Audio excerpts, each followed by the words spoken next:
तो लीजिए बॉर्डर 2 देख ली गई है, फाइनली ये स्टूडियो में अपने वापस आ गए हैं और अब एपिसोड हम कर रहे हैं। कुछ लोग कह रहे हैं कि लेट हो गया, लेकिन भैया जो हम बताएंगे वो आपको कहीं और मिलने वाला है नहीं। 10 पॉइंट्स में मैं आपको बता रहा हूं कि बॉर्डर 2 के अंदर मुझे अच्छा क्या लगा। ऐसा नहीं कि कमियां नहीं है, कमियों पे अलग एपिसोड करेंगे। क्या चीजें गड़बड़ थी, मजा नहीं आया, ये होता तो बेहतर होता, अलग एपिसोड। लेकिन 10 सॉलिड दमदार बातें जो बॉर्डर 2 को बना रही हैं खास, और जो उसको बना सकती हैं ब्लॉकबस्टर। Number 1, emotion. क्या सॉलिड इमोशन है यार पूरी फिल्म के अंदर। सॉलिड मतलब शुरू से लेके आखिर तक। अगर पूरी फिल्म को अगर आप एक शब्द में कहना चाहें तो बॉर्डर 2 मत कह के आप इमोशन कह लीजिए। सिर्फ इमोशन। ऐसे भर भर के इमोशन है शुरू से लेके आखिर तक। जब हमने हाफ तक देखा तब थोड़े अलग तरह के इमोशंस थे। भाईचारा था, प्यार था, यादें थी। बाद में देशभक्ति इतनी जबरदस्त हो गई। मतलब पूरी फिल्म अगर अनुराग सिंह ने पिरोई है जिन धागों से, वो धागे इमोशन के धागे हैं। देशभक्ति भी एक इमोशन है, प्यार भी एक इमोशन है, अपनों को मिस करना भी एक इमोशन है, कुर्बानी देना, वो जिगरा होना, वो भी एक इमोशन है, जज्बा। पूरी फिल्म के अंदर ये जज्बा भरा पड़ा है, फूट फूट के। मतलब कई जगह तो आपको ऐसे बहा के ले जाता है कि आप अपने आंसू रोक नहीं पाएंगे, आपके रोंगटे खड़े हो जाएंगे, आप देखते रह जाएंगे। मतलब अनुराग सिंह ने इतनी बारीकी से जगह जगह काम किया है और वो काम मुझे बहुत अच्छा लगा। इमोशन के लेवल पर इस स्टोरी को फुल नंबर मिलते हैं। हालांकि मैं फिर कह रहा हूं, ऐसा नहीं कि सब अच्छा ही अच्छा है, कुछ गड़बड़ नहीं, अलग एपिसोड करेंगे उस पर। लेकिन फिलहाल ये वो 10 दमदार बातें जो उसको खास बना रही हैं। नंबर 2, सनी देओल। मतलब यार क्या लगता है बंदा यार। मतलब हम देख रहे थे, लोग इस तरह के कमेंट कर रहे थे कि इस फिल्म के अंदर सनी देओल तो इंटरवल के बाद आएंगे, अब उनके पकड़ के जूते मारो।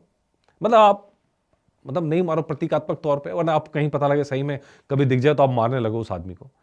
तो वो लोग जो कह रहे थे कि फिल्म पूरी ग्रीन स्क्रीन पर शूट हुई है, उन सबको पकड़ के, मतलब अब क्या ही बोले यार। तो सनी देओल, फिल्म की सीन शुरू होता है, सबसे पहले अगर जो चेहरा हीरो के तौर पे दिखाई देता है वो सनी देओल है। शुरू से लेकर आखिर तक अगर किसी ने पूरी कहानी को वीव करा है तो वो सनी देओल है।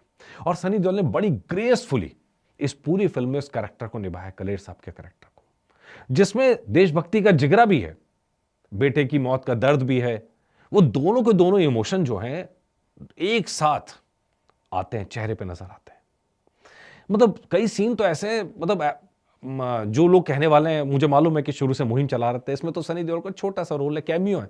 आप सबने भी सुना होगा। तो भैया कैमियो एमियो नहीं है, फुल फ्लैश रोल है।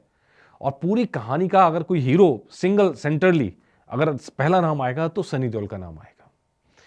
अब खाइयों पे जंप मारना यार, इस उम्र में भी क्या कमाल यार। एक तो बंदा लगता क्या है, क्या शानदार लुक्स आते हैं, ऊपर से जब जज्बे चेहरे पे आ जाते हैं तो यार वैसे ही लगता है कि यार कर दिया, हो गया काम। तो वो जो जनरेशन जिसको सनी देओल की ताकत नहीं पता, वो इस फिल्म के जरिए वो ताकत को देखने वाली है। ठीक है जी। इसके अलावा और क्या अच्छा लगा? और अच्छा लगा भैया दिलजीत। सॉलिड, सॉलिड अपनी तो मुझे है नहीं, हम तो रखते नहीं खैर। और सॉलिड भाई साहब, जो कैरेक्टर का जिगरा है ना, वो अगर कहीं नजर आया है तो दिलजीत दोसांझ में नजर आया है। अगर आप कहेंगे कैरेक्टर वाइज तो यार इतना बड़ा कैरेक्टर नहीं था कि पूरी फिल्म करना चाह रहा है। ब्रदर ब्रदर, वो ये जो तेवर हैं, जिंदा दिली है। मतलब पिछली फिल्म के अंदर जैकी श्रॉफ के अंदर वो जिंदा दिली नजर आती है, जब सीन शुरू होता है जैकी श्रॉफ के साथ में बॉर्डर का, वो बेचैनी है ना, वो जज्बा। अच्छा, पिछली वाली फिल्म के काफी लेगेसी इसके अंदर, उस पर आएंगे आगे।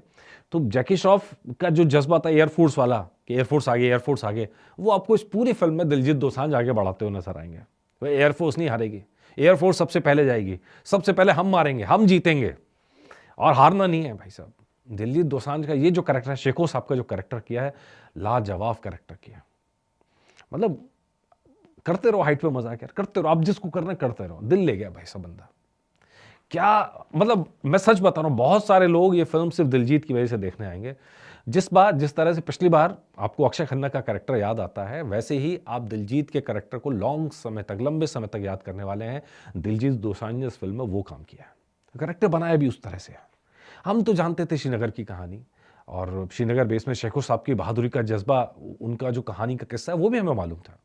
लेकिन पहली बार इतने बड़े पर्दे पर उस कैरेक्टर को जिंदा करना, उस कैरेक्टर की खासियत दिखाना, उसका बलिदान दिखाना, उसके शौर्य दिखाना, ये काम अनुराग सिंह ने बहुत शानदार तरीके से किया। और मैं बार बार कहता हूं यार, मैं फिर कह रहा हूं, आयुष्मान खुराना माथा पीटेंगे जरूर इस फिल्म के आने के बाद में। जब वो देखेंगे ना, क्या कैरेक्टर मिला था यार उन्हें, क्या कैरेक्टर मिला था, क्या कूड़ा कर दिया उन्होंने। पता नहीं क्या समझ में नहीं आया यार, देशभक्ति की फिल्म उन्हें समझ में नहीं आती है। पाकिस्तान पाकिस्तान गवा लो कई जगह जाके, ठीक है। ये जो वो है ना यार, ये अपने पल्ले से बाहर है।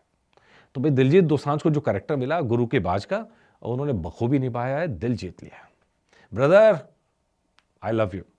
दिलजीत दोसांझ के लिए मैं सीरियसली कह रहा हूं यार, मतलब उनकी आवाज में गाना भी है, उसमें वो फिल्म एक्टिंग भी कर रहे हैं, और बाकी जो छाया, मतलब पूरे किरदार के ऊपर सबसे बड़ा जो छाप है पूरी फिल्म पे, वो शेखो साहब के कैरेक्टर की, दिलजीत दोसांझ के कैरेक्टर की। Solid solid super solid. इसके अलावा बहुत मजाक बने थे, सबसे ज्यादा मीम बने तो वरुण धवन पे बने थे।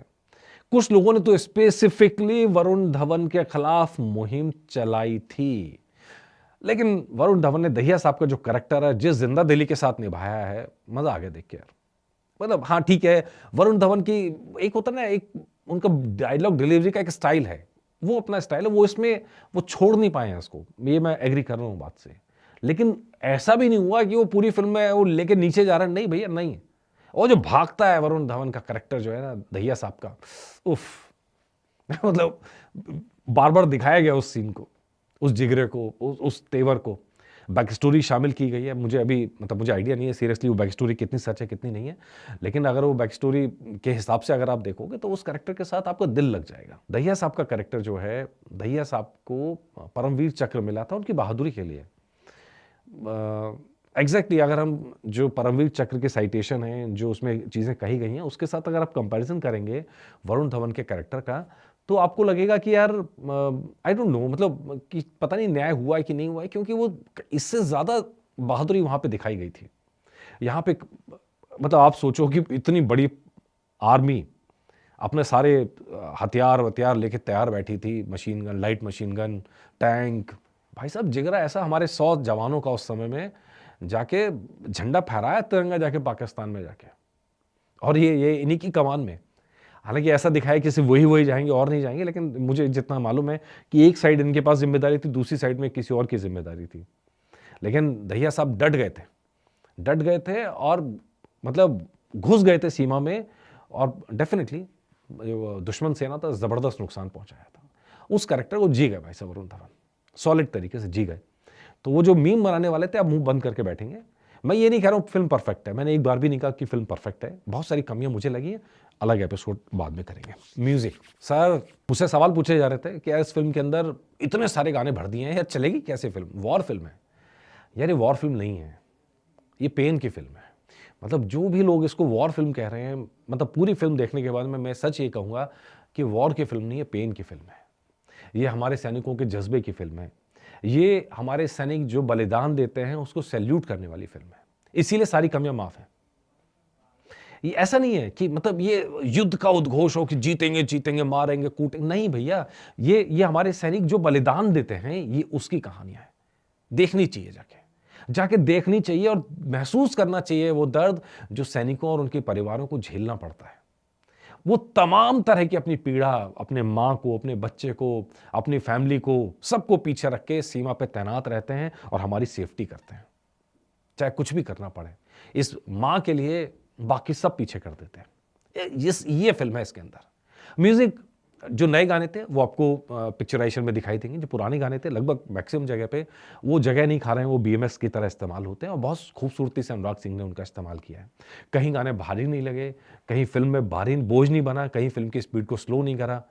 हालांकि स्लो करने वाली बात तब आती है पूरी तरह से वॉर फिल्म होती है, पूरी तरह वॉर फिल्म नहीं है, ठीक है जी।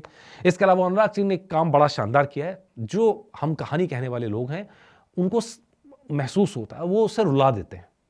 जैसे कागज का प्लेन, बच्चे उड़ा रहे हैं कागज का प्लेन, और दिलजीत दोसांझ का जो शेखो साहब का कैरेक्टर है, जब प्लेन लेके उड़ता है तो बच्चों का प्लेन उनके पास टंगा हुआ है, उनको उसका बदला लेना है कि भैया आपका जहाज आए और हमारे मासूम बच्चों को मार के चले गए, हमारे नागरिकों को मार के चले गए, वो बदला लेना उन्हें।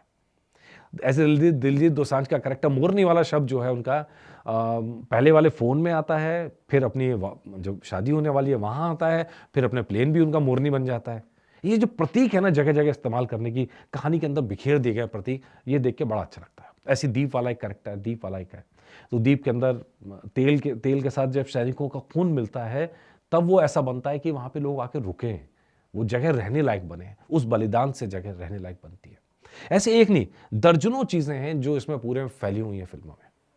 और वो बार-बार आती हैं, बार-बार आती हैं।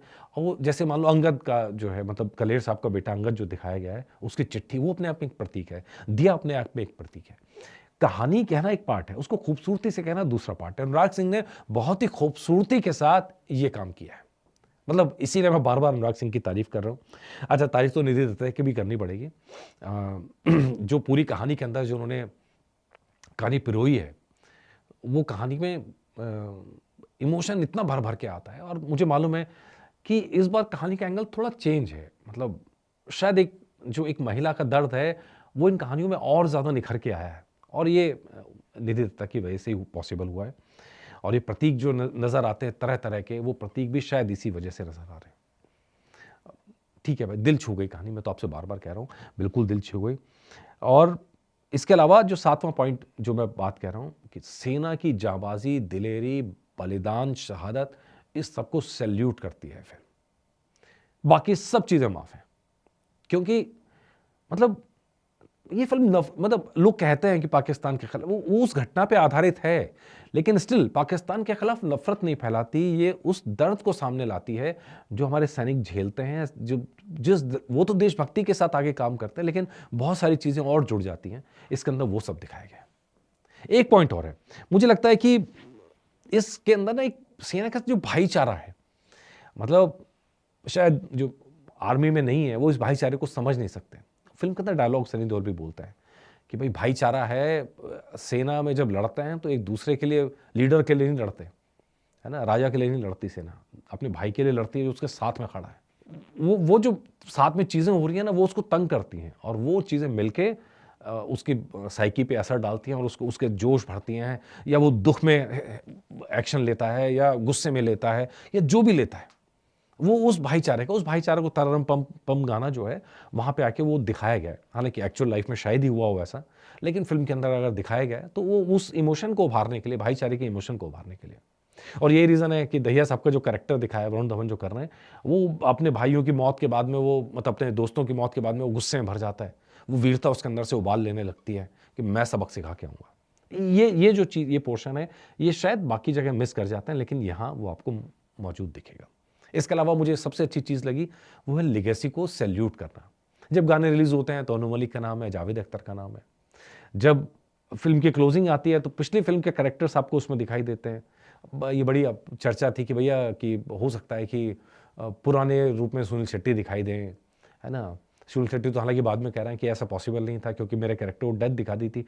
तो अब जब फ़िल्म लास्ट आती है तो उनका कैरेक्टर निकल के सामने आता है, यादों के रूप में ही।